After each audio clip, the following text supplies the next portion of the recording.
A 7-year-old girl entered the U.S. illegally with her father last week. She died while in the custody of Border Patrol.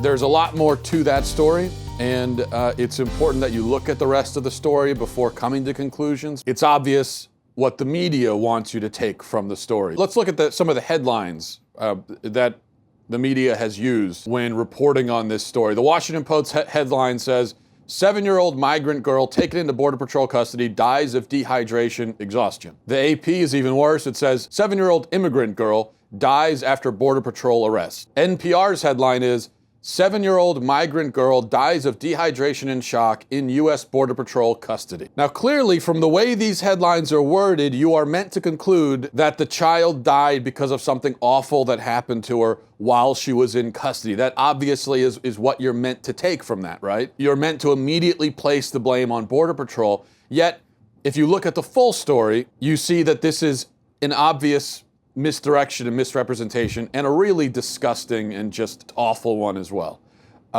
In reality, as it turns out, it is true that she died in the custody of Border Patrol. But to phrase it that way is clearly misleading, because she died only 8 hours after being taken into custody, and she died of dehydration and shock, which is not something that happens to a person in the span of 8 hours. You cannot dehydrate someone to the point of death in the span of 8 hours. But you have to read 4 paragraphs down into the AP story to learn that she hadn't eaten or had anything to drink in several days as she was making the trek across Mexico with her father. That is how she got to the point of fatal dehydration and exhaustion, is because she had not eaten or had anything to drink in days. The AP, of course, tries to pivot this right back to the Border Patrol. So the article says the girl's death raises questions about whether Border agents knew she was ill and whether she was fed anything or given anything to drink during the 8+ hours she was in custody.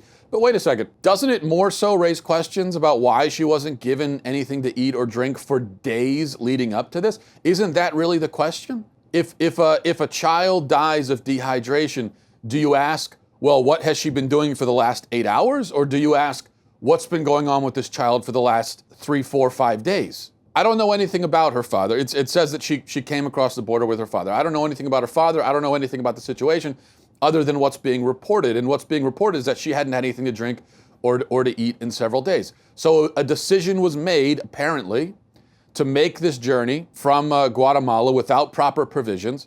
A decision was made, apparently, to continue along, keep going, even though the girl obviously was not being provided with the basic necessities that she needs to live.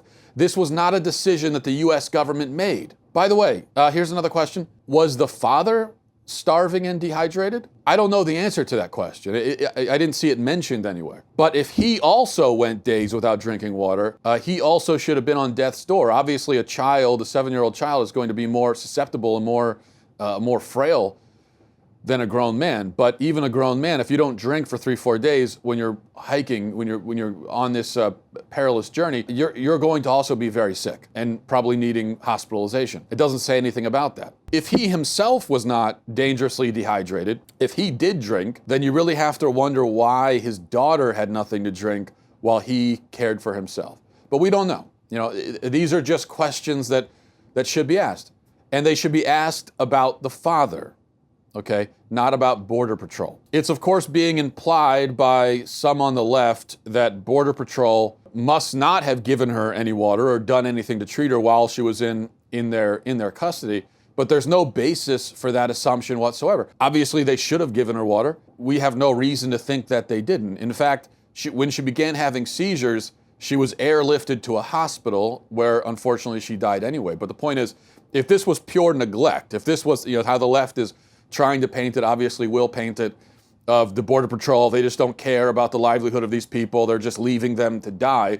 Well, if that was the case, why was she airlifted, which is obviously an extreme measure? That's something that you do when you're trying desperately to save someone's life. So why was she airlifted to the hospital if she was being neglected? It would seem because they sought out medical attention for her and they did it in such an urgent way, it would seem like this was not a case of neglect on the part of Border Patrol.